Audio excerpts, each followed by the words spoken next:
హరివిల్లు podcast శ్రోతలకి ప్రేక్షకులకి పునఃస్వాగతం.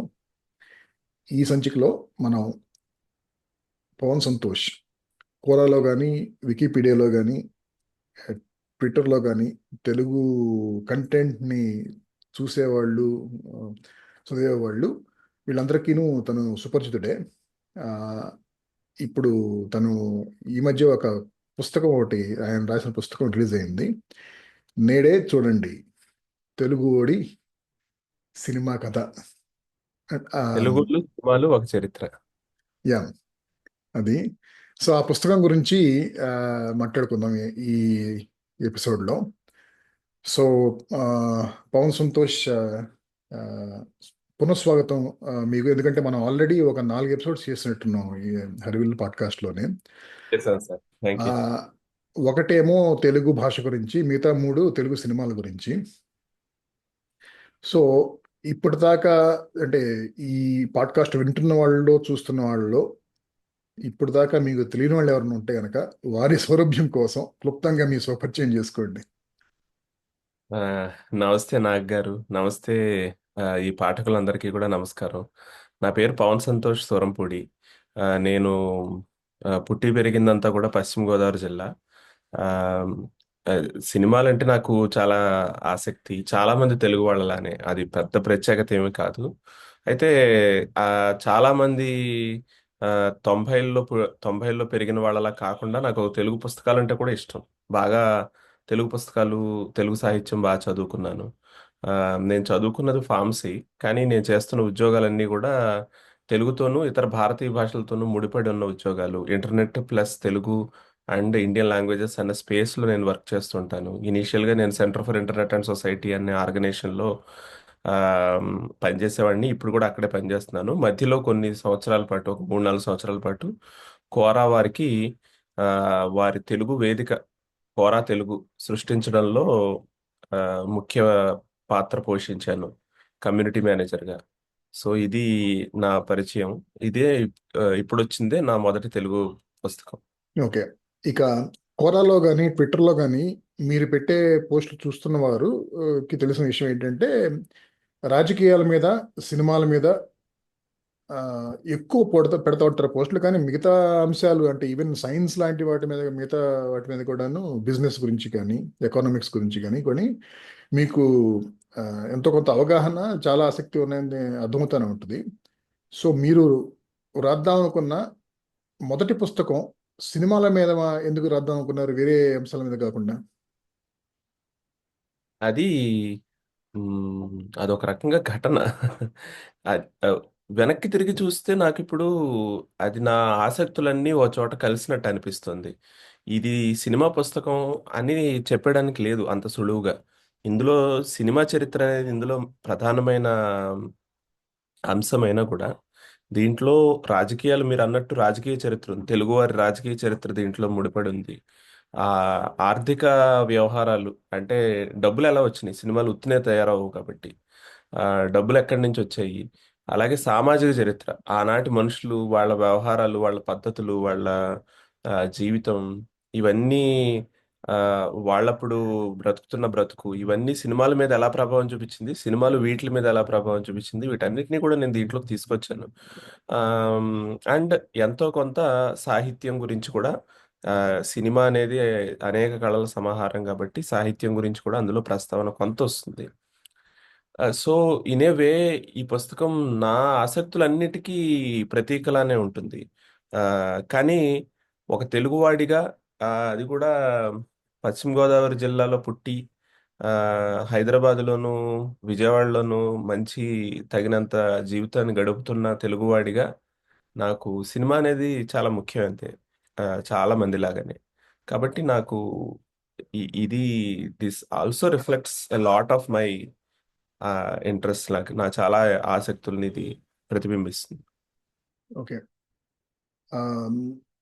ఫ్యూచర్లో అయినా సరే మీరేమన్నా కాల్పనిక సాహిత్యం, ఫిక్షన్ కానీ, లేకపోతే అలాంటివి రాస్తారా, లేకపోతే మళ్ళీ ఇంకొక బయోగ్రఫీ కానీ అలాంటి వాటిని ఎంచుకుంటారా?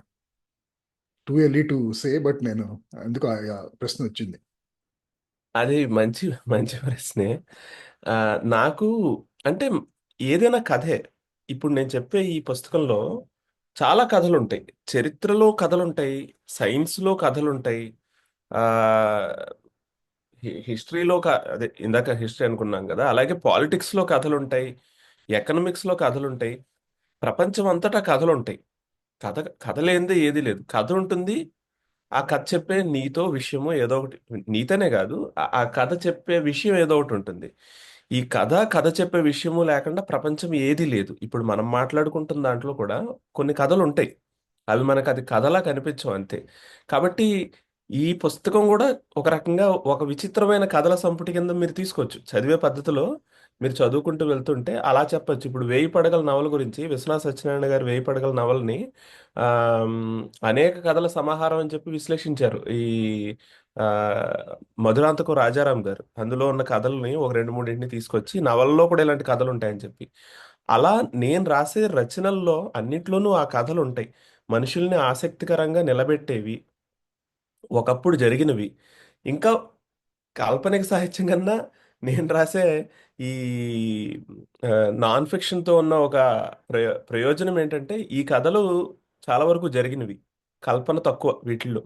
ఆల్రెడీ జరిగిన కథల్ని ఒక ఒక లెన్స్ పెట్టి చెప్పి, దీంతో పాటు ఓకే, ఇది నా ఇన్ఫరెన్స్, చరిత్రలో ఇలా జరిగింది, దీనికి దీనికి ఇలాంటి ముడి ఉంది అని మనం చెప్తున్నాం. కాల్పనిక సాహిత్యం వేరే ధోరణిలో వెళ్తూ ఉంటుంది. సో ఆమ్, అది ఒకటైతే, రెండోది నేను కాల్పనికేతర సాహిత్యం అంటే నాన్ ఫిక్షన్ ఎక్కువ రాయడానికి ఇంకొక కారణం ఏంటంటే, తెలుగులో నాన్ ఫిక్షన్ జాన్రాని ఆసక్తికరంగా రాసి దాన్ని జనం చేత చదివించే వాళ్ళు తక్కువ మంది ఉన్నారు. మనకి తెలుగులో ఆత్మకథలు, ఆత్మకథాత్మకమైన రచనలు మాత్రమే బల్క్ ఆఫ్ నాన్ ఫిక్షన్. మిగతా నాన్ ఫిక్షన్ పరిశోధనలు రాసిన వాళ్ళు లేరు అనట్లేదు. ఆంధ్రుల సాంఘిక చరిత్ర, ఆమ్, తెలుగు సాహిత్య చరిత్ర, ఇట్లాంటి రచనలు ఉన్నాయి. కానీ ఇవి మిగతా సాహిత్య, ఇప్పుడు ఈ శతాబ్దపు రచనా శతం అని చెప్పి ఒక జాబితా వేశారు 1999లో. వెల్చర్ నారాయణరావు గారు, కేవీఎస్ రామారావు గారు వీళ్ళు కలిసి, అంటే ఒక 100 ఏళ్లలో వచ్చిన ఉత్తమమైన 100 రచనలు. అందులో కాల్పనిక రచనలు ఎక్కువ ఉంటాయి, కాల్పనికేతర రచనలు తక్కువ ఉంటాయి. కాల్పనికేతర రచనలు చదవని సమాజం అంత ముందుకు వెళ్ళదు, అది దెబ్బతింటూ ఉంటుంది. మన వాళ్ళు అయినా చదువుతున్నారు కానీ ఇంగ్లీష్లో చదువుతున్నారు. ఎందుకు వచ్చిన కర్మ, మా తెలుగులో కూడా చదవాలి అన్నది నా ఆ, గట్టి విశ్వాసం అనమాట. వీటన్నిటి రీత్యా చూస్తే నేను చాలా కాల్పనికేతర రచనలు చాలా చేస్తాను, కాల్పనిక రచనలు కొన్ని చేస్తాను. అవును. నెక్స్ట్ పుస్తకం కూడా, యా యా సారీ. నెక్స్ట్ పుస్తకం ఏంటి? అఫ్ కోర్స్ పార్ట్ 2 అనేది మీ నెక్స్ట్ పుస్తకం రాయబోయేది. అది కాకుండా ఇంకేమైనా ఆలోచించారా టాపిక్స్? ఇంకా రెండు ఉన్నాయండి ఐడియాస్. ఒకటేంటంటే, నేడే చూడండి సిరీస్ కదా, నేడే చూడండి ఇది బ్లాక్ అండ్ వైట్.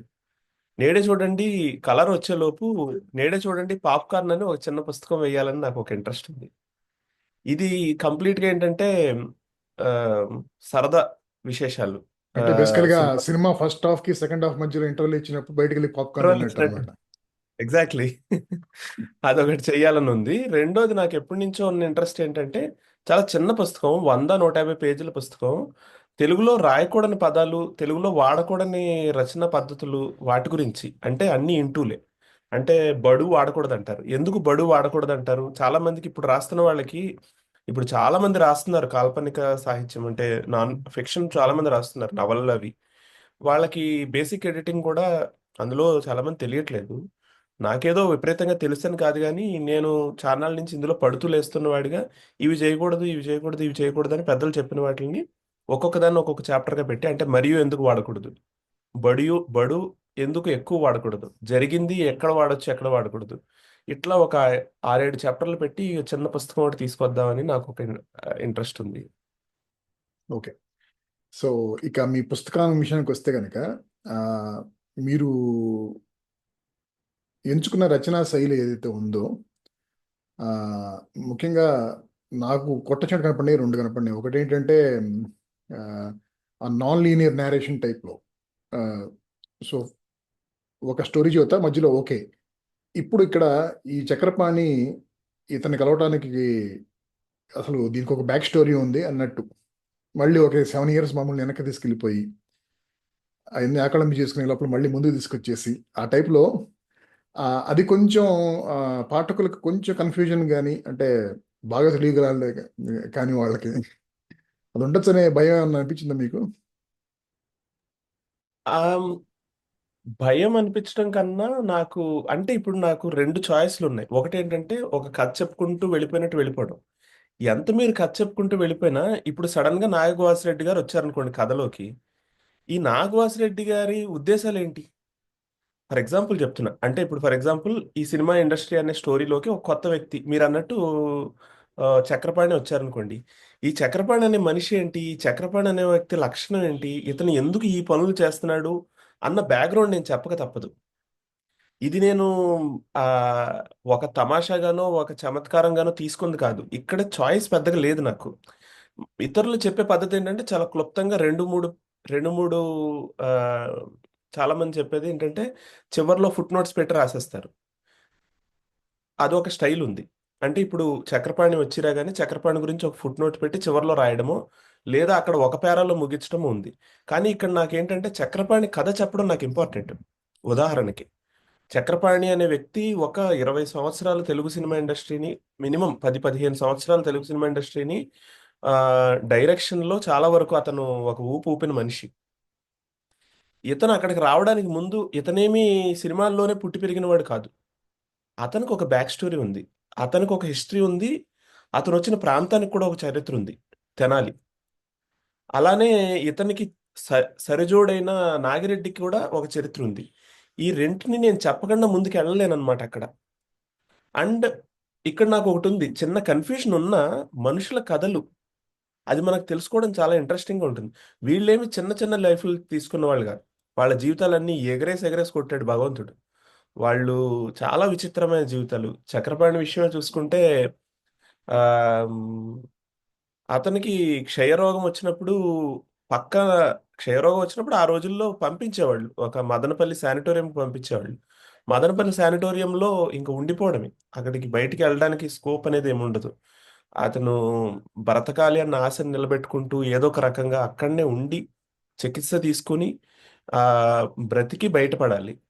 ఆ టైంలో ఇంకా ప్రపంచంలో ఉన్న టైం అంతా ఉన్న సమయంలో ఎవడైనా అయితే ఏం చేస్తాడు, చచ్చిపోవడానికి చావుకు అభిముఖంగా వెళ్తున్నది అని చాలా మంది భయపడతారు.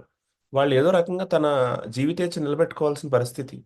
అలాంటి టైంలో ఎవడైతే ఏం చేస్తాడో ఏమో గాని, ఈ చక్రపాణి అనేవాడు పక్కన ఇంకొక ఆ బెంగాలీ వ్యక్తి కనిపిస్తే అతనికి తెలుగు నేర్పించి ఈయన బెంగాలీ నేర్చేసుకున్నాడు. బయటకు వచ్చేసరికి అనువాద రచనలు చేయగలిగినంత కెపాసిటీ కూడా సంపాదించుకుని బయటకు వచ్చాడు. దట్స్ అ వెరీ పెక్యులర్, చాలా విచిత్రమైన లక్షణం ఇది. ఇవన్నీ కథలుగా వస్తున్నప్పుడు సర్దుకుంటారు పాఠకులు. ఈ ఆసక్తి ఎక్కువ వాళ్ళని లాగుతుంది అన్న ఒక గట్ ఫీలింగ్ మీద నేను ముందుకెళ్ళాను అనమాట. ఇంకొకటి ఆమ్, నేను రెండని చెప్పాను కదా, మొదటిదేమో అది. రెండోది మీరు మొదట్లోనే రాశారు ఏంటంటే, నేను ఇక్కడ ప్రతి వాళ్ళని అంటే కొంతమందిని గారు అని కొంతమందిని గారు అని లేకుండా మామూలుగా సంబోధించడం అలా కాకుండా అందరినీ ఏకవచనంతోనే సంబోధిస్తా రాస్తాను, అదే ప్రస్తావిస్తా అనేసి చెప్పారు. కాబట్టి బాగానే ఉంది. కానీ అయినా కూడా కొంచెం కొంతమంది కొంచెం పెద్దవాళ్ళు అంటే వయసులో కావచ్చు వాళ్ళు, లేకపోతే అప్పుడు వాళ్ళ స్థాయిలో కావచ్చు ఏదైనా సరే, కొంత అంటే ఇంగ్లీష్లో ఆ ప్రాబ్లం ఉండదు. హీ కేమ్ ఉమ్. అంటే గనక హీ కేమే అంతే. అంతేగాని మన తెలుగులో వచ్చాడు, వచ్చారు అనే దానికి చాలా తేడా ఉంటుంది కదా.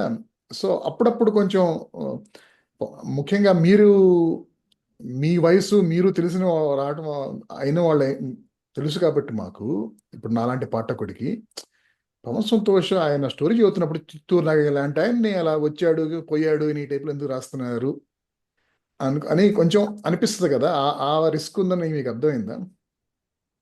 అంటే ఉదాహరణకి ఇప్పుడు చిత్తూరు నాగయ్య ఎలా మాట్లాడేవాడో ఆలోచిద్దామండి. చిత్తూరు నాగయ్య చిత్తూరులోనే పెరిగాడు, పుట్టింది రేపల్లెలో, కానీ పెరిగిందంతా చిత్తూరులోనే. చిత్తూరు నాగయ్య కూడా అందరినీ డూ అనే అని ఉంటాడు మోస్ట్లీ. ఎందుకు? కృష్ణా గోదావరి, ఈ రెండు ప్రాంతాలు, అంటే నేను గోదావరి జిల్లాల నుంచి వచ్చిన వాడిని, నాకు ఇది పెద్ద ప్రాబ్లమే. డూ అని వాడడం మీకు వినడానికి మీకు ఇబ్బందిగా ఉంటే, వాడడానికి నేను చాలా ఇబ్బంది పడ్డాను. నేను ఇప్పుడు కాదు, వికీపీడియాలో నేను రాయడం మొదలుపెట్టిన మొదట్లో నేను రూనే వాడతాను, మీరు కావాల్సి దిద్దుకోండి అని నేను వాదిచ్చాను. నేను at some point of time నేను ఇది నా రచన పరిశోధన ఈ విషయాలు కొంచెం మెరుగుపడుతున్న క్రమంలో ఒక సందర్భంలో నేనేం చేశానంటే తెలుగులో ఉన్న పుస్తకాలన్నిటిని ఆ, పరిశీలించి చూశాను. తెలుగులో ఉన్న పుస్తకాలన్నింటినీ కాదు, అన్నింటినీ మచ్చుకు తీసుకుని, అంటే 1910 నాటి ఒక పుస్తకం ఒకటి, 1920 అంటే 1920లో రాసిన పుస్తకం, 30లో రాసిన పుస్తకాలు ఒకటి రెండు, అట్లా నాన్ ఫిక్షన్ రచనలు, ఆ పెద్దవాళ్ళు రాసినవి, చిన్నవాళ్ళు రాసినవి అన్నింటినీ కూడా పరిశీలించి చూస్తే చేశాడు అని వాడేది చాలా ఎక్కువ. చేశాడు అన్న వాడుక చాలా ఎక్కువ. ఇది ఒకటి. రెండు, ఆ, ఈ రెండు ప్రాంతాలు మన ప్రబలమైన ప్రాంతాలు మనవి. కృష్ణా జిల్లా, గుంటూరు జిల్లా, ఈస్ట్ వెస్ట్ గోదావరి జిల్లా ప్రభావశీలమైన ప్రాంతాలు ఆ, తెలుగు తెలుగు రాత చరిత్రలో. అందువల్లనే అనేది ఎక్కువ ప్రధానంగా వచ్చింది. కానీ వీటిని మినహాయించి ఇతర ప్రాంతాలకు వెళ్తే, ఆ, రాయలసీమ కానీ, లేదంటే తెలంగాణ కానీ, ఇంకా సౌత్, ఆ, మనకి తెన్నాడు కానీ, బెంగళూరు తెలుగు కానీ, ఈ ప్రాంతాల్లో ఎక్కడికి వెళ్ళినా కూడా గౌరవంగా డూ అంటారు.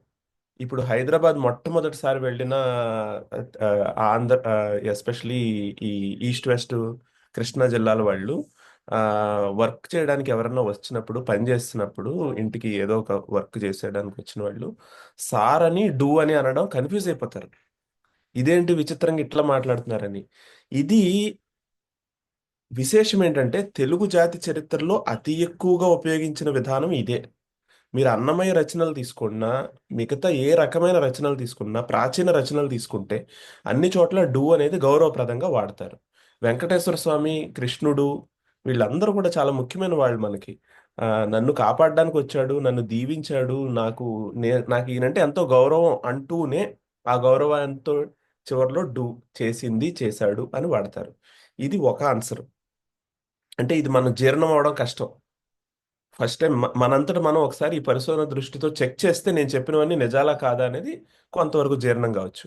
రెండోది సులువైన ఆన్సర్ ఏంటంటే, సినిమా వాళ్ళ గురించి నేను ఇప్పుడు ఎన్టీ రామారావు చేశారు అని వాడడం అనేది అది హిస్టారికల్లీ వెరీ ఇనాక్యురేట్. రామారావు వచ్చాడు, రామారావు వెళ్ళాడు, ఎన్టీ వాడు, ఆ, నాగేశ్వరరావు వచ్చాడు, నాగేశ్వరరావు వెళ్ళాడు, ఆ సినిమాలో వేసింది చేశాడు. ఇదే మొత్తం పాఠకులందరూ, ప్రేక్షకులందరూ వాడింది ఇదే. నేను ఆ హిస్టారికల్ సెన్స్ తోటే వెళ్ళాను అనమాట. ఆనాటి ప్రేక్షకులు, ఆనాటి వాళ్ళు, వాళ్ళ భాష వెళ్ళాను. ఇప్పుడు రామారావు, నాగేశ్వరరావు వీళ్ళని మనకి చనువు కాబట్టి వీళ్ళని అలా, అంటే సినిమాలో కనిపించేవాళ్ళు, తెర మీద కనిపించేవాళ్ళు చనువు కాబట్టి ఇలా వాడి, తెర వెనక ఉన్నవాళ్ళు కేవీ రెడ్డి గారు, కేవీ రెడ్డి చేశారు అని అనడం అనేది రామారావు గారికి, నాగేశ్వరరావు గారికి వీళ్ళకి అవమానకరం. అందువల్ల ఒక కన్సిస్టెన్సీ కూడా ఉపయోగించాను అనమాట. ఇది డిఫికల్ట్ డెసిషన్. ఎటు తీసుకున్నా ప్రాబ్లమే అవుతుంది. చేశారు, వచ్చారు అన్నప్పుడు అది చదివేవాళ్ళు లీనం కాలేరు. రామారావు చేశాడు అన్నది లీనమవడం తేలిక. ఆ, ఇప్పటికీ కూడా సావిత్రి చేసింది అంటారు. ఇదేంటి వీళ్ళు, ఆ సినిమా పేరేంటి, మహానటిలో వాళ్ళు వాళ్ళు విమర్శ తప్పించుకోవడం కోసం అమ్మ, వచ్చారు, వచ్చింది, సంథింగ్ అలాంటివి ఉపయోగించారేమో కానీ ఇన్ జనరల్ ఇప్పటికీ కూడా సూర్యకాంతం ఆ పాత్ర వేసింది అనేవాళ్లే తప్ప వేశారు అనేది లేదు, ఆ నుడికారంలో లేదు. ఓకే, చాలా చక్కగా ఉంది మీరు చెప్పిన విశ్లేషణ. ఇక మూడో క్వశ్చన్, బోనస్ క్వశ్చన్ అన్నమాట మీకు అది. నేను చదువుతున్నప్పుడు గమనించింది ఏంటంటే, సాధ్యమైనంత వరకు మీరు తెలుగు భాషలో రాశారు, అంటే 99% ఎక్కడ ఇంగ్లీష్ పదాలు డొల్లకుండా. ఆ, కాతే తెలుగు అనేది ఒక్కొక్క దశకంలో వ్యవహారిక భాష, ఒక్కొక్క దశకంలో ఒక రకంగా ఉంటుంది కదా. సో మీరు పూర్తిగా తెలుగు వ్యవహారిక భాషలోనే రాసినా కూడాను కొన్నిసార్లేమో ప్రస్తుత కాలం, కొన్నిసార్లేమో మేబీ 60లు ఆ టైంలో వాడే కొన్ని పదాలు అంటే మామూలు వాళ్ళు మాట్లాడుకున్న వాడారేమో అనిపించింది. అంటే ఉదాహరణకి ఏదో ఫలానా విషయంలో వారు వజ్జలు అని రాశారు మీరు ఒక పదం. సో వజ్జలు అనేది ఇప్పుడు పొరబడి పెట్టిన వజ్జ సో ఇప్పుడు మన వాడాను. మన వ్యవహారిక భాషలో ఈ రోజు సమాజంలో చాలా తక్కువ మంది వాడుతున్నారు కదా. సో ఇలాంటి గురించి అంటే మీరు ఇప్పుడు రాద్దాం ఉన్నప్పుడు కూడా ఈ కాన్ఫ్లిక్ట్ వచ్చే ఉంటుంది కదా. అంటే మధ్యలో ఇలాంటివి కావాలని పెట్టారో లేకపోతే అది అనుకోకుండా డొల్లింది తెలియదు కానీ, కానీ ఏ భాషలో రాద్దాం అనేది అది కూడా మొదట్లో మీరు అనుకున్నారా? ఏంటంటే ఏం పర్లేదులే, దశాబ్దాలు అటు ఇటు మారుతున్నా పర్లేదు కానీ వ్యవహారిక భాష మాత్రమే ఉండాలని చెప్పేసి. ఆమ్, ఒకటి, మనం పుస్తకం రాసేది 2020 పాఠకుల కోసమే రాస్తున్నాను కాబట్టి మౌలికంగా ఆ పుస్తకం ఇప్పటి వాళ్ళకి అర్థమవుతుందా, ఎక్కుతుందా అనే క్వశ్చన్ డిఫికల్ట్. సినిమా వాళ్ళు వేసుకున్నా, పుస్తకాలు రాసేవాళ్ళు వేసుకున్నా, ఎక్కుతుందా అనే క్వశ్చన్ వేసుకున్న దగ్గర నుంచి అయోమయమే ఉంటుంది. నేను ఎక్కుతుందా అనే క్వశ్చన్ కాకుండా అర్థమవుతుందా, బండి నడుస్తుందా అన్న, ఇప్పటి వాళ్ళకి బండి నడుస్తుందా, ఆ సినిమా విజయం సాధించిందని వాడాను, హిట్ అయిందని రాయలే. ఆ విజయం సాధించింది అనేది ఇప్పటి వాళ్ళకి అర్థం అవుతుందా, అర్థం అవుతుంది, వెళ్ళిపోతూ ఉంటుంది. ఒకసారి, రెండు సార్లు, మూడు సార్లు, నాలుగు సార్లు వాడిన తర్వాత టక్ టక్ టక్ టక్ వెళ్ళిపోతూ ఉంటుంది. విజయం అనే పదం తెలుస్తుంది, సాధించే అనే పదం తెలుస్తుంది, తెలియని పదాలు కాదు ఇవి. కాబట్టి అక్కడ నేను ఇప్పటి పాఠకులకు అర్థం కావాలి అన్నదే నా నా మౌలికమైన లక్షణం. నా పాఠకులకి నాకు అర్థం కావాలి. ఒకటి, అంటే వాడుక భాష మీద నాకు ఎక్కువ ఆసక్తి, ఇష్టము. అంత మాత్రం చేత బ్యాలెన్స్ ఉంది. తెలుగు తెలుగు వాడుకను పక్కన పెట్టేసి పూర్తిగా ఇంగ్లీష్ పదాలను ఉపయోగించి దాన్ని వాడుక భాష అనుకోవడం అనేది కూడా నాకు ఇష్టం లేదు. అందువల్ల తెలుగు వాడుకలో ఇప్పటి వాళ్ళకి అర్థమయ్యేలాంటి భాషలో నేను పుస్తకం అంతా రాసుకొచ్చాను. కాకపోతే మధ్య మధ్యలో ఎక్కడైనా సామెతలో లేకపోతే జాతీయాలో వాడాల్సి వచ్చిన వరవడి పెట్టిన వజ్జ అనేది అదొక రకమైన సామెత. వజ్జ అంటే ఉపాధ్యాయుడు. ఇది ఇప్పుడు మన ఇద్దరం మాట్లాడుకుంటున్నప్పుడు అర్థం కాదు, కానీ అక్కడ ఒక 150 పేజీలు చదివిన తర్వాత మధ్యలో అది వచ్చినప్పుడు అది అర్థమైపోతుంది. కేవీ రెడ్డి గారు వరవడి పెట్టిన వజ్జ, వజ్జ అని వాడాను నేను. నెక్స్ట్ వాక్యాలు, ముందు వాక్యాలతోటి అర్థమైపోతుంది. ఒకటి, ఓకే, వరవడి పెట్టిన వజ్జ అనే ఒక పదం చదివే పాఠకుల కోశంలో చేరుతుంది. వాళ్ళకి ఆసక్తి ఉంటే కనుక ఆంధ్ర భారత్లో వెతుక్కుంటారు, తెలిసిపోతుంది. ఇక్కడ నాకు స్ఫూర్తి త్రివిక్రమ్ శ్రీనివాస్ చెప్పినట్టు ఆ పాఠకుల పాఠకులకి అర్థమయ్యే భాషలో రాస్తూనే పాఠకుల్లో కొంతమందికి కొత్త పదాలను నేర్పించే భాష కూడా ఉపయోగించాలి అన్నది ఒకటి. రెండోది, పాఠకులను లైట్గా తీసుకోకూడదు. చదివేటప్పుడు ఇప్పుడు నేను మొట్టమొదటగా పాఠకుడిగా నేర్చుకునేటప్పుడు ఒరవడి పట్టిన వజ్జ అనే పదం నాకు తెలియదు. కానీ నేను ఎక్కడో చదివేటప్పుడు క్రమేపీ క్రమేపీ క్రమేపీ దాని అర్థం నాకు వారి పీరియడ్ ఆఫ్ టైం నాకు తెలిసింది. నాలాంటి వాళ్ళే కదా మిగతా వాళ్ళు కూడా. వాళ్ళేమి నాకన్నా తక్కువ వాళ్ళు కాదు, నాకన్నా ఎక్కువ వాళ్ళు అయితే ఉండొచ్చు.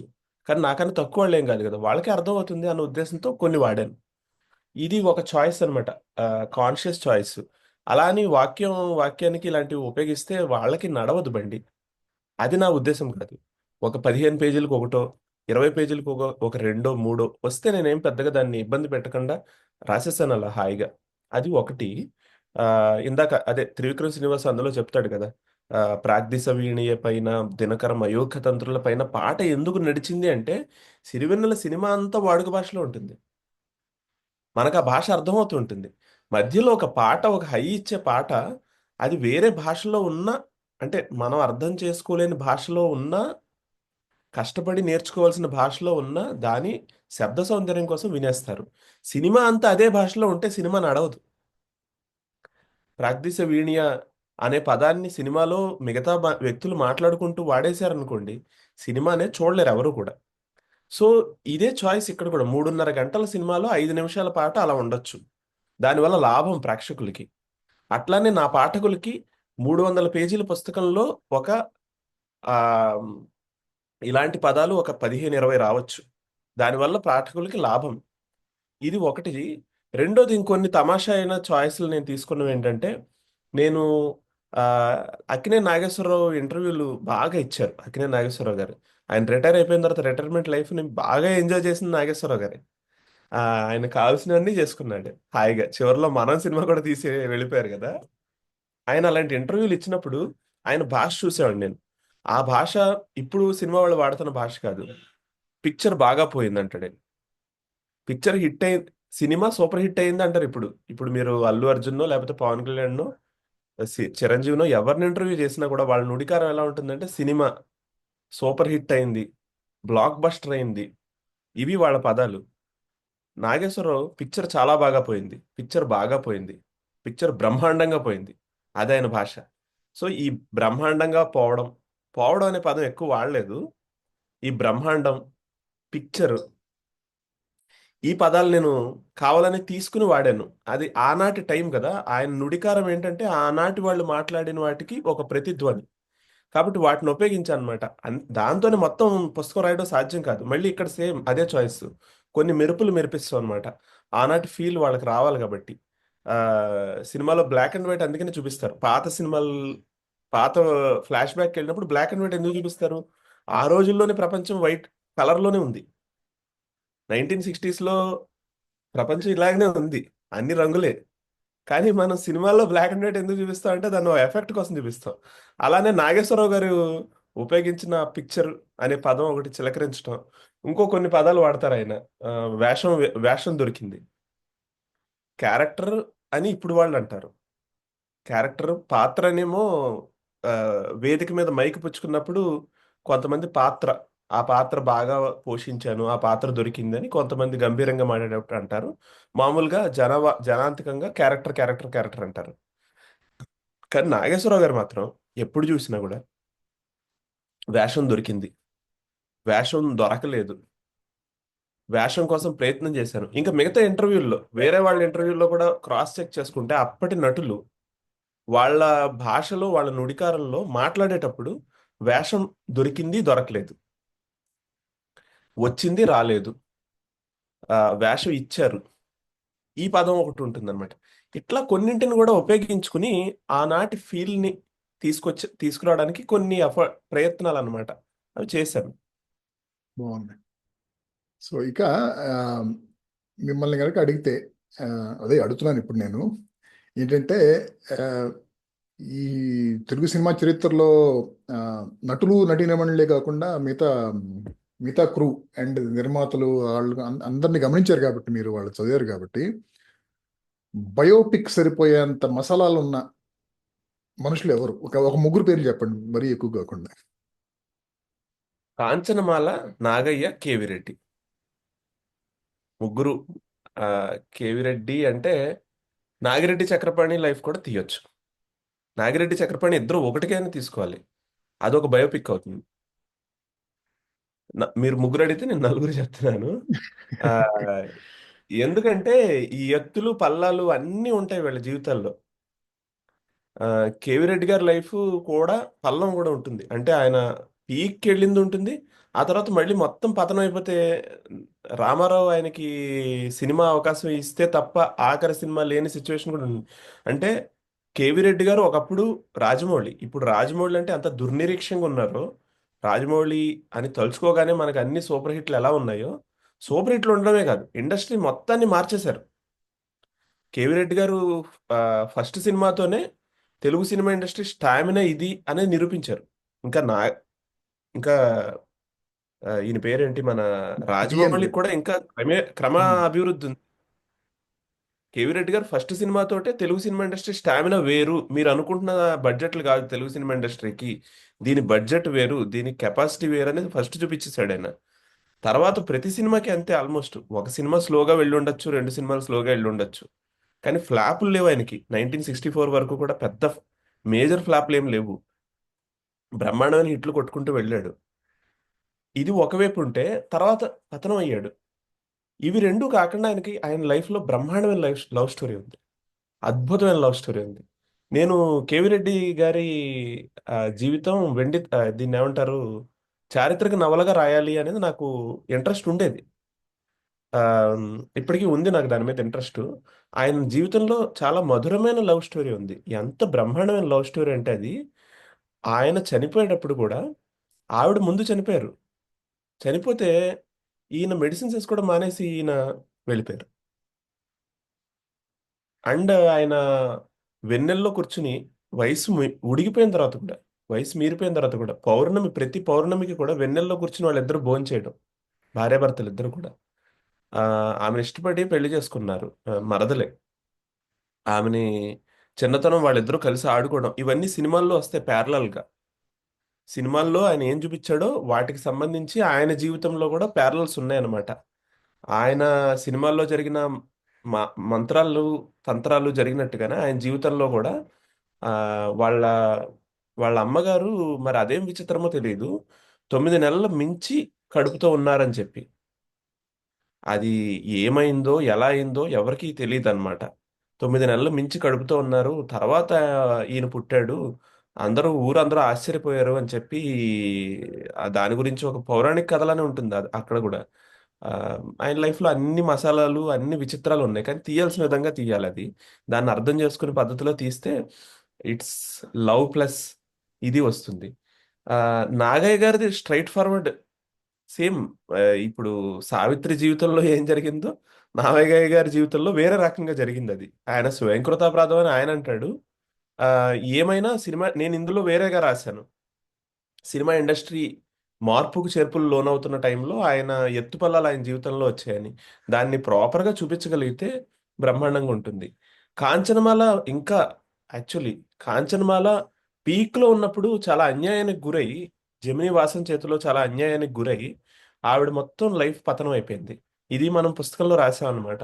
ఇవన్నీ కూడా ఏంటంటే ఆ కాలానికి చెందిన కొన్ని బయట జరుగుతున్న మార్పుల వల్ల, వాళ్ళతో సంబంధం లేదు యాక్చువల్లీ. కాంచనమాల స్వయంకృతాపరాధం అని నేను అనలేను. అహంకారం ఇంకోటి అంటారు కానీ అహంకారం లేని స్టార్స్ ఎవ్వరు లేరు. ఈవేళ కాదు ఎవ్వేళ కూడా మీకు ఎంతో కొంత తలకెక్కుతుంది. అది వాళ్ళ కోరే ప్రత్యేకమైన సౌకర్యాల్ని మిగతా వాళ్ళ అహంకారం అని అనొచ్చు. స్కోప్ ఉంది. సో నాగిరెడ్డి చక్రపాణి లైఫ్స్ అన్ని కూడా చాలా విచిత్రమైన జీవితాలు వాళ్ళు. కాంచనమాల విషయంలో ఆ చాలా మంది అంటే కాంచనమాల పేరు నా అంటే నా వయసు ఉన్న వాళ్ళందరికీ చిన్నప్పటి నుంచి తెలుసు. అంత అంటే నేను చెప్పేది నాకంటే పెద్దవాళ్ళకి ఎదురుగా తెలుసు, నా నా జనరేషన్ కూడా తెలుసు. కానీ ఆవిడ దాదాపు ఒక 35 ఏళ్ల పాటు ఆ ఇంట్లోనే తెనాల్లో ఉంటూ అలా మతి చెలించి అలా ఉంది. నాకు తెలిసి ఆవిడ ఎప్పుడు లేట్ 70s లోనే ఎర్లీ 80s లోనే పోయినట్టుంది కదా. అంతే. అంటే అదే నేను పుట్టిన తర్వాత అనమాట బేసిక్గా. సో ఆవిడ గురించి తెలుసు తెలుసు కానీ ఆవిడ చనిపోయింది అనుకుంటారు అలాంటి వాళ్ళందరూ. తెలిసిన తర్వాత ఈ విషయం ఏంటంటే ఆవిడ యాక్చువల్గా ఆ, ఇలా ఒక అన్యాయానికి గురయ్యి కొంచెం మతి చెల్లించి వచ్చి ఇంకా సొంత ఊరికి వచ్చేసి తన సొంత ఇంట్లో నుంచి బయటికి రాకుండా అలా దశాబ్దాల పాటు ఉండిపోయి ఎప్పుడో చనిపోయిందని పోయి తెలియదు. మళ్ళీ ఆ అన్యాయానికి గురైన సినిమా ఇండస్ట్రీకి మళ్ళీ తీసుకెళ్లి ఈమెని ఒక క్యారెక్టర్ చేయిస్తే ఆమెకి సరవుతుందేమో అని చెప్పి లక్ష్మీరాజ్యం అని ఒక యాక్ట్రెస్, ఆవిడ కూడా ఆవిడ తినాలి. ఆ ఆవిడది కూడా తెనాలే. రామారావు లక్ష్మీరాజ్యం ఒక సినిమాలో ఉన్న ఒక సినిమా ఏదో ఉంటే ఆ సినిమాకి పాపం ఆవిడ తీసుకొచ్చి యాక్ట్ చేస్తే నిర్జీవమైన కళ్ళతో అలాగే యాక్ట్ చేసి అలాగే మళ్ళీ వెళ్ళిపోయింది. ఆవిడకి ఇంక మతి సరి అవ్వలేదు ఇంకా. ఆ, చాలా పెయిన్ఫుల్ లైఫ్. ఒక 5 ఇయర్స్ ఒక వెలుగు, ఇంకా తర్వాత చీకటి. ఆ వెలుగు కూడా సామాన్యమైన వెలుగు కాదు, అది first ever Telugu film star కాంచనమాలే. నాకు తెలిసి రామారావు కాదు. ఆ, నాకు తెలిసి అంటే ఆ, ప్రేక్షకులే కాదు, లేకపోతే మిగతా మగ హీరోలు, ఇండస్ట్రీలో ఉన్న మగవాళ్లే కాదు, ఈవెన్ ఆడవాళ్ళు కూడా విస్తుపోయేంత అందంగా ఉండేది. అంటే భానుమతో ఎవరో చెప్పినట్టున్నారు. అంటే నేను కొత్తలో వెళ్ళినప్పుడు నిజంగా నాకు చూస్తే ఆవిడ దేవకన్యలా కనిపించింది అని చెప్పేసి. అది కరెక్టే, బట్ అప్పటి సినిమా స్టాండర్డ్స్ లో ఆవిడ చాలా అందంగా ఉన్నారు. ఇప్పుడు మనం చూస్తే మనకి ఇంకొకలాగా అనిపించవచ్చు. అంటే మనకి మనం మన మైండ్ చాలా రకాలుగా పొల్యూట్ అయిపోయింది. కాబట్టి మనకున్న అందం ఉన్న ప్రమాణం వేరు. అప్పటి వాళ్ళ దృష్టిలో ఆవిడ దేవకన్యలానే ఉన్నారని చెప్పి కొడవటిగట్టు కుటుంబరావు గారు తెలుగు సినిమా తెర మీదే కాదు, భారతీయ సినిమా తెర మీద కూడా ఆనాడు కాంచనమాల కనిపించిన అంత అందంగా ఎవరూ కనిపించలేదని. దాని ఇంపాక్ట్ కూడా కదా, క్యాలెండర్లు వేయించుకుని ప్రతి ఇళ్లలోనే పెట్టుకున్నారు. అసలు ఒకళ్ళు క్యాలెండర్లు వేయించుకుని ప్రతి ఇళ్లలోనూ 1940లో పెట్టుకున్నారు. కుర్రాళ్ళు అందరూ కళలు, కళల రాణి, పైగా శ్రీశ్రీ కవితలో కూడా వస్తుంది ఆవిడ. అటు చూస్తే కాంచనమాల, ఇటు చూస్తే నార్మా. ఆ, ఎంచుకునే సమస్య కలిగింది ఒక విద్యార్థి కంటే, ఒక ఒక మద్రాసు స్టూడెంట్కి అటు కాంచనమాల వైపుకి వెళ్ళాలా. ఆ సినిమాలో రాక్సీలో కాంచనమాల, సరే, రాక్సీలో బ్రాడ్వేలో నార్మల్, బ్రాడ్వేలో కాంచనమాల, అటు వెళ్ళాలి ఇటు వెళ్ళాలి తెలియలేదు అనే దాకా తీసుకొచ్చుకుందంటే, ఆ లెవెల్ స్టార్డమ్ చూసిందంటే ఆవిడ, వెంటనే మళ్ళీ అంత స్టీప్ పతనం అయిపోయింది. అది బ్రహ్మాండమైన స్టోరీ యాక్చువల్లీ. తదుపరి ప్రశ్న ఏంటంటే, ఈ పుస్తకం యాక్చువల్గా మీరు రాసిన మొదటి పుస్తకం కాదు కదా, నాకు ఇప్పుడు గుర్తొచ్చింది. మీ నాన్నగారి గురించి ఒక పుస్తకం రాశారు మీరు. అది నేను సంపాదకత్వం వహించిన పుస్తకం, అందులో ఓకే, నేను ఏం రాయలేదు. Okay, okay. ఒక్కటి తప్ప. సో సో నాకు ఎలా తెలిసిందంటే మీరు ఆ పుస్తకం రిలీజ్ చేసిన సందర్భంలో కానీ లేకపోతే విడిగా కానీ కూడా మనం పర్సనల్గా ఎప్పుడు మాడుకున్నప్పుడు చెప్పుంటారేమో. ఏంటంటే మీ నాన్నగారు జర్నలిస్ట్గా చేశారు చాలా కాలం పాటు, ఇంకా మరి వేరే వృత్తిలో ఉన్నారు కూడా తెలియదు నాకు. టీచర్ గా పనిచేశారు. జర్నలిజంలోనూ ఆయన చెయ్యి ఉంది. ఉమ్. ఆ, ఆయన ఒక సినిమాలో యాక్ట్ చేశారు, కాకపోతే ఆయన పోర్షన్ అది కట్ అయిపోయింది. ఉమ్. ఆ, టెలి సీరియల్స్ లో నటించారు. ఆ, నాటకాల్లో అయితే బోల్డ్ అని పాత్రలు వేశారు మా నాన్నగారు. అండ్ అవధానాల్లో అప్రస్తుత ప్రసంగం. చాలా కలర్ఫుల్ లైఫ్ మా నాన్నగారిది. సో ఆయన ప్రభావం మీ మీద అంటే మీకున్న అభిరుచుల మీద ఆ, వీటన్నిటి మీద చాలా ఉంది కదా, మీకున్న జ్ఞానం మీద కూడాను. సో చాలా సరే. అదొకటి ప్రస్తావించాలనిపించింది, ఎందుకంటే ముఖ్యంగా ఇలాంటి ఆ, మీ పుస్తకం నేడే చూడండి తెలుగు సినిమా చరిత్ర, ఆ, ఆయన ఇన్ఫ్లుయెన్స్ కూడాను దాదాపు చాలా ఉన్నట్లు లెక్క కదా. ఆ, ఈ టాపిక్ మీరు ఎంచుకోవడానికి కానీ దీనికి సంబంధించిన జ్ఞానం మీరు కొంచెం ఉమ్, మా నాన్నగారి ఇన్ఫ్లుయెన్స్ చాలా రకాలుగానండి. నాకు మామూలుగా పేరెంట్స్ ఇలా చెప్తారో లేదో నాకు తెలియదు. బట్ మా నాన్నగారు కంచుమర్ అని మా ఊరు అనమాట. అత్తిలికి భీమవరానికి మధ్యలో పల్లెటూరు అది. మా నాన్నగారు ఆయన స్కూల్కి వెళ్ళడానికి రోజు ఆ, 20 కిలోమీటర్లు రాను, 20 కిలోమీటర్లు పోను ఆయన సైకిల్ తొక్కుంటూ వెళ్ళేవాళ్ళు రోజు. ఆమ్, సో అయితే ఎప్పుడైనా మమ్మల్ని తీసుకెళ్ళినప్పుడు మా చెల్లెల్ని భుజం మీద కూర్చోబెట్టుకుని నన్ను ఎదర కూర్చోబెట్టుకుని ఇంకో చెల్లెల్ని వెనకాల సైకిల్ స్టాండ్ మీద కూర్చోబెట్టుకుని మా నాన్నగారు తీసుకెళ్లేవాళ్ళు అనమాట. రోడ్డు ఖాళీగా ఉన్న టైంలో ఎప్పుడో ఒకసారి ఆ, అలా తీసుకెళ్తున్న క్రమంలో నాకు సినిమాల గురించి ఏవో కబుర్లు వస్తాయి కదా. చిన్నపిల్లాడిని అప్పటికి నేనే ఫిఫ్త్ క్లాసో సిక్స్త్ క్లాసో చదువుతున్నాను, ఇంకా చిన్నపిల్లాడిని ఏమో బహుశా. అలా కబుర్లు వస్తున్న సమయంలోనే సినిమాలకు సంబంధించిన టెక్నికల్ విషయాలు చెప్పేవాళ్ళు మా నాన్నగారు. ఆ, సినిమాకి సంబంధించిన సాంకేతిక విషయాలు. ఫర్ ఎగ్జాంపుల్ ఇప్పుడు అలానే ఆ, వంశీ డైరెక్టర్ అంటే మా నాన్నగారికి చాలా ఇష్టం, డైరెక్టర్ వంశీ అంటే. ఆమ్, ఈ కృష్ణవంశీ ఇదే కాదు, పెద్ద వంశీ.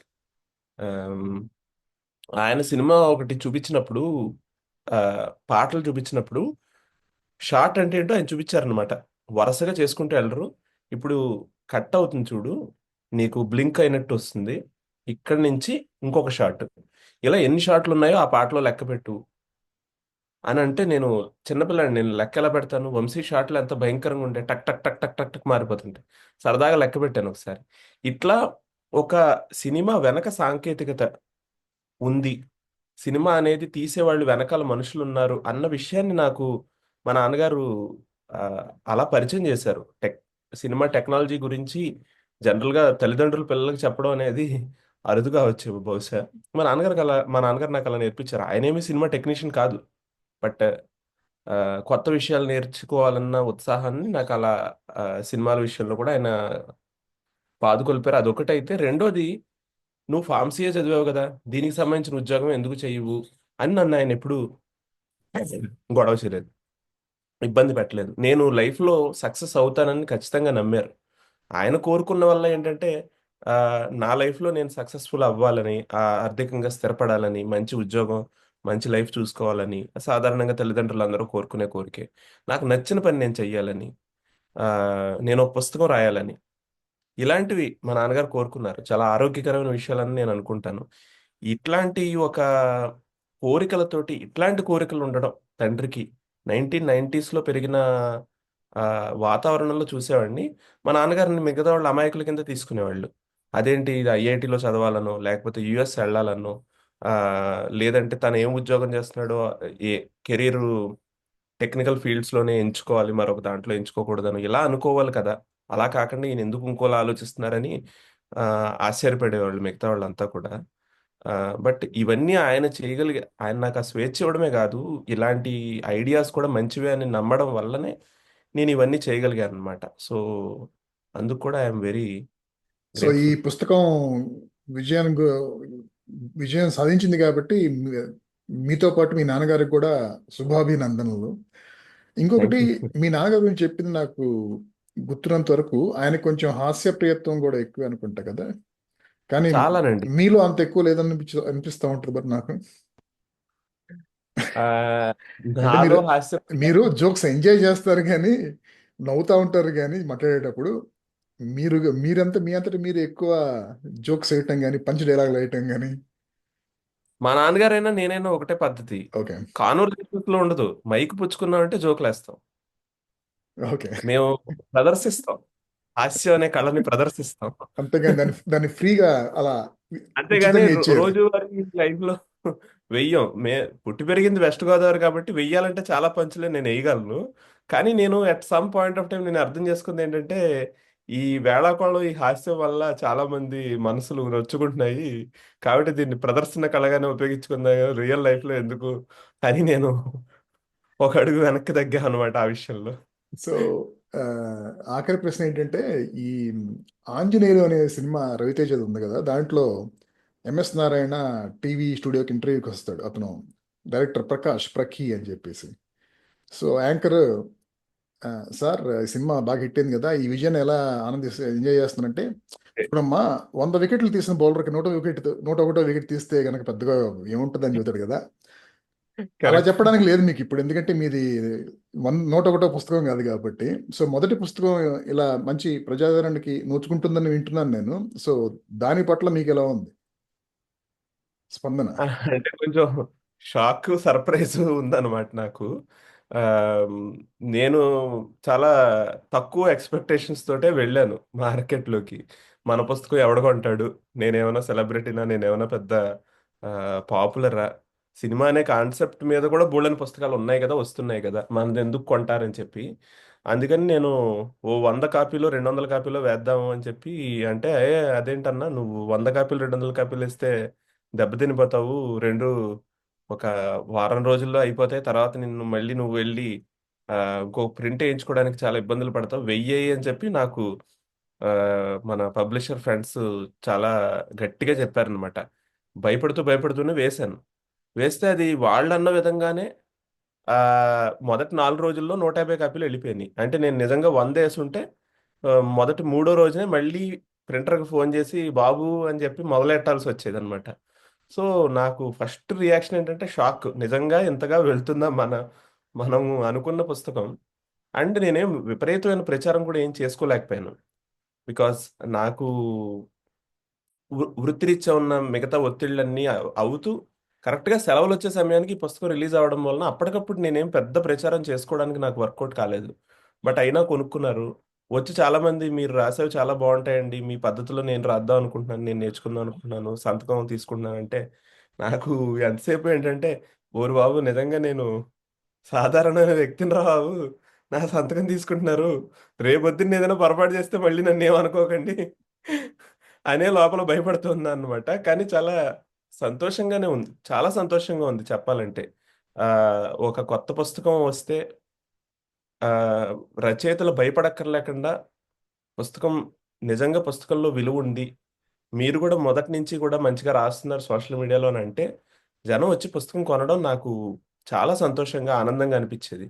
నేను 2005 నుంచి నాకు రచయితలతో పరిచయాలు ఉన్నాయి. అప్పటికి నాకు 20 ఏళ్ళు.